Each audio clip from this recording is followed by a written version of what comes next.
사무엘하 강의 46번째 시간, 정신없는 실수라는 제목으로 말씀을 나누겠습니다. 살다 보면 누구에게나 정신없을 때가 있습니다.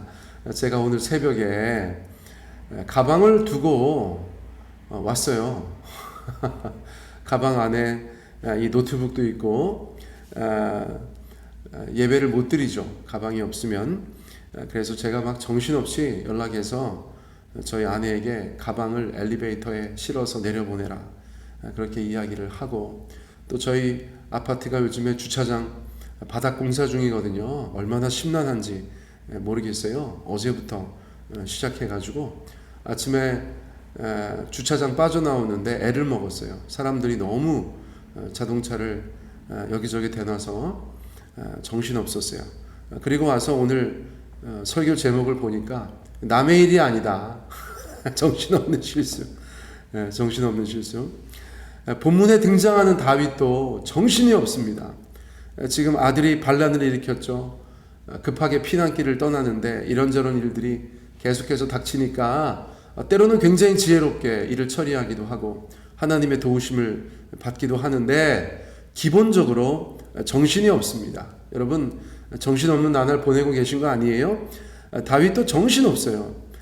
그럴 때 이러한 상황을 노리고 나쁜 마음으로 접근하는 사람이 있었다는 것입니다. 그는 분명한 목표를 가지고 정신없는 다윗을 공략하려고 하는 것이에요. 다름 아닌 사울의 종, 또 무비보셋의 종인 시바라는 사람이었어요. 시바라는 인물은 이미 사무엘하 9장에서 등장한 바가 있죠.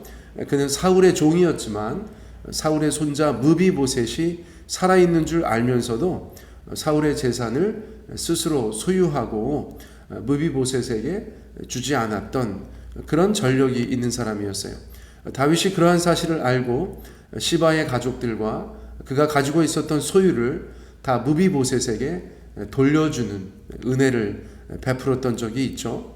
그러니까 시바 입장에서는 다윗 왕이 자신의 아주 부유한 삶을 방해했던 인물이 될 수 있겠어요?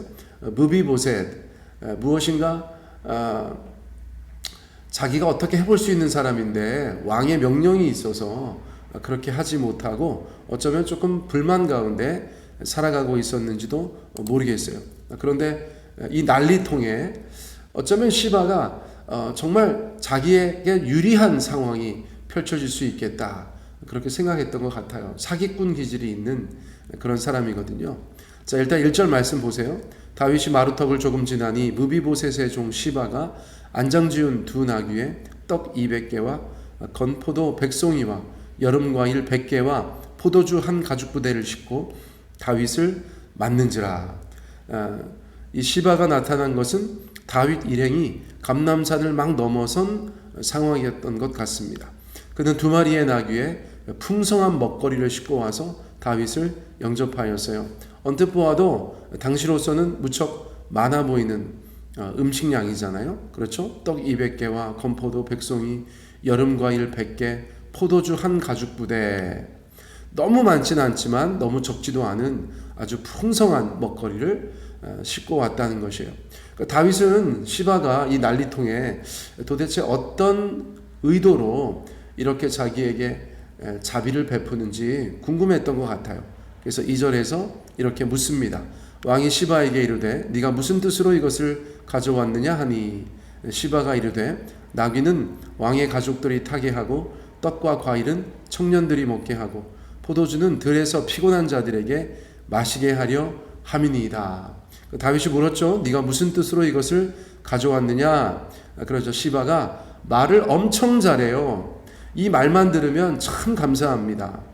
모든 것이 다윗과 그 가족들과 사람들을 위한 선물이라고 말한 것이죠. 다윗 입장에서는 이것이 사실이라면, 이것이 100% 진실이라면 참 고마운 일이죠.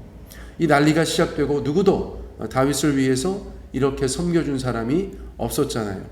다윗의 생각이 거기에 이르자 자연스럽게 궁금한 사람이 있었습니다. 야, 시바가 이렇게 나를 섬겨주는데 우리 가족들도 생각하고 우리 피난민들도 생각해 주는데, 아니 도대체 그 인간은 뭐 하는 거야?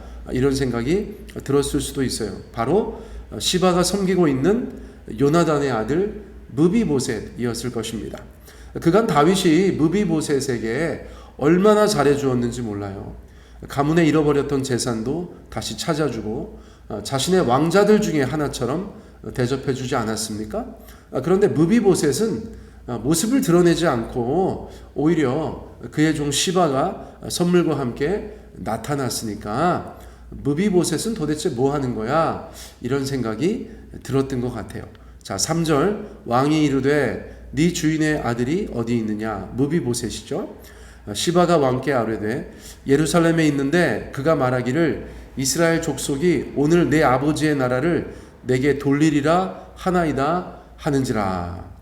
다윗이 무비보셋을 물었는데 시바는 뭐라고 답했습니까?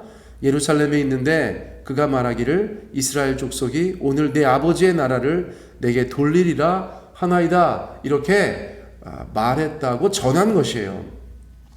굉장히 민감한 일이죠. 자, 영린이라는 말이 있잖아요. 영린, 용의 깃털이라는 뜻인데, 용의 비늘이라는 뜻인데, 그 영린을 건드리는 것은 왕에게 있어서 가장 몹쓸 짓을 하는 것으로 그렇게 사용되어지죠. 절대 해서는 안 되는 것, 그것을 저희가 영린이라고 해요. 특별히 왕에게 절대로 해서는 안 되는 것이 바로 이런 것들이죠. 왕권에 관한 것들, 권력에 관한 것들. 그래서 시바가 지금 굉장히 민감한 이야기를 한 것이에요. 무비보셋은 사울의 가문의 마지막 후손인데 그가 그런 말을 했다고? 이스라엘 족속이 오늘 내 아버지의 나라를 내게 다시 돌려줄 것이라고 얘기했다고? 다윗이 그 말만 듣고 굉장히 분개할 수 있는 이야기였죠. 그런데 중요한 것은 무엇입니까? 시바의 이 말은 거짓말이라는 것이에요.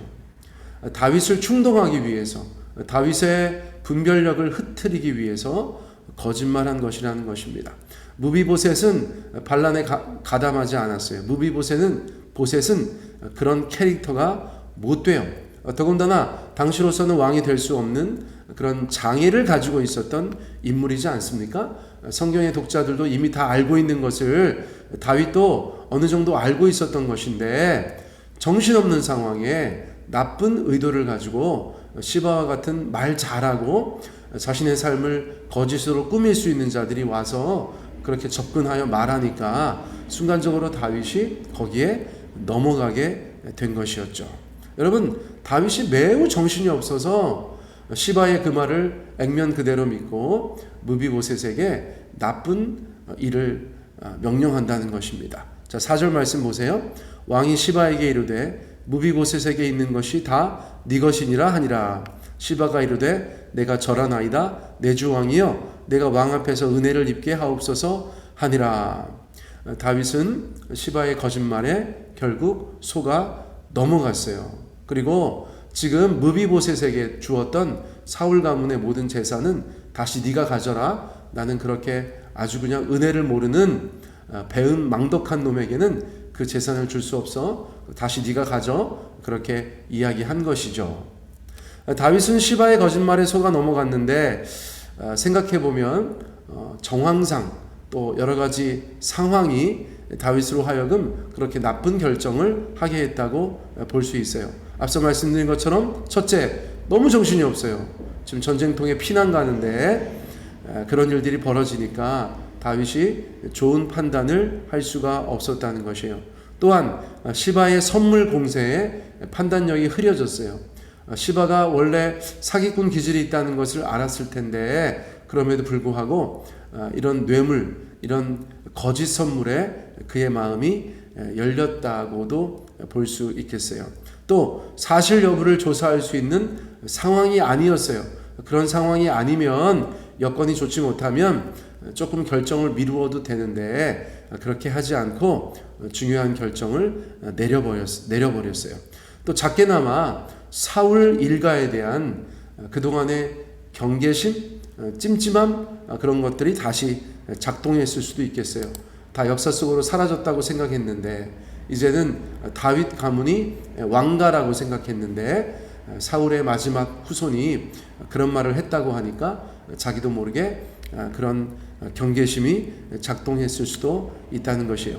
자, 그러니까 이런저런 이유로 다윗이 실수할 수 있었던 상황이네요. 그럼에도 불구하고 다윗의 이러한 결정은 아쉽기 짝이 없습니다. 자, 우리는 오늘 이러한 사건들을 통해서 우리의 삶에 작은 교훈을 얻게 돼요. 사랑하는 성도님들, 저도 마찬가지지만 정신없을 때 중요한 결정하는 거 아니다.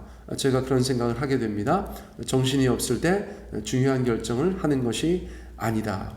또 특정인에 대해서 선입견이나 감정을 가지고 결정해서도 안 된다. 또 좋은 결정을 방해하는 이런저런 요소들, 여기서는 선물이라든가 거짓말 같은 것, 저희가 잘 분별할 수 있는 그런 분별력이 저희들의 삶 가운데 늘 작동되고 있어야겠다.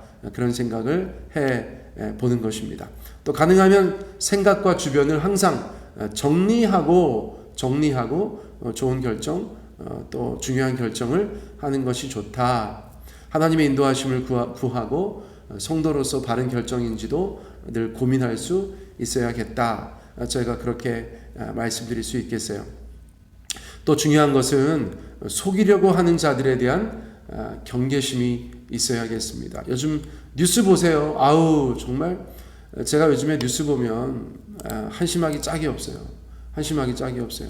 특별히 최근에 다른 사람들을 속이는 일들, 뭐 전문 사기꾼들이나 또는 여러 직업에 있는 사람들이 누군가를 속인 얘기들이 굉장히 많이 나와요. 여러분, 세상은 그렇게 진실되지 않고 사람들이 다 우리에게 선을 행하려고 하는 것이 아니잖아요.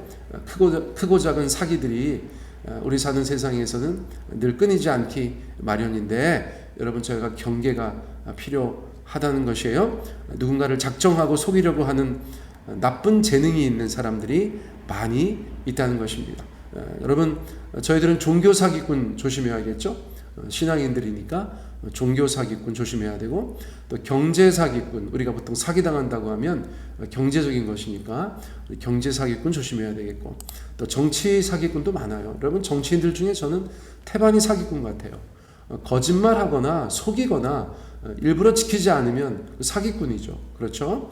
그러므로 종교 사기꾼, 경제 사기꾼, 정치 사기꾼, 여러분, 우리가 그런 자들을 잘 분별하여서 우리의 삶에 좋은 결정, 좋은 선택을 할 수 있어야겠어요. 자, 그러한 경계심만이, 그러한 분별력만이 우리 자신과 가정과 교회를 지킬 수 있는, 이 나라를 지킬 수 있는 힘이라고 생각하기 때문입니다. 오늘은 정신없는 다윗 때문에 좋은 것 배웠습니다. 여러분들 삶 가운데에서 정신없는 실수하지 않으시기를 주님의 이름으로 부탁드립니다. 오늘 말씀은 이것으로 마치겠습니다.